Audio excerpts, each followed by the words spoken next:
بسم اللہ الرحمن الرحیم۔ صدقہ فطر کس پر واجب ہے؟ صدقہ فطر ہر اس شخص پر واجب ہے جس کے اوپر زکوٰۃ واجب ہے۔ اب زکوٰۃ اور صدقہ فطر میں تھوڑا سا فرق ہے، اس کو سمجھیے۔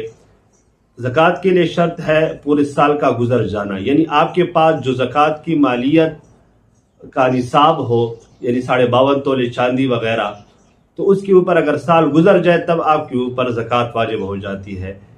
لیکن صدقہ فطر میں یہ شرط نہیں ہے۔ صدقہ فطر میں اگر آپ کے پاس 52.5 تولے چاندی ہو یا اس کی مالیت کے برابر کوئی اور مال ہو، اور یہ عید کی صبح آپ کے پاس، یعنی عید الفطر کی صبح آپ کے پاس موجود ہو، تو آپ کے اوپر صدقہ فطر واجب ہو جاتا ہے۔ یہ شرط صرف مرد کے لیے نہیں ہے، یہ عورت کے لیے بھی اس طرح شرط ہے۔ اگر عورت کے پاس اتنی مالیت ہو کہ اس کے اوپر زکوٰۃ واجب ہوتی ہو، تو وہ عورت بھی صدقہ فطر ادا کرے گی۔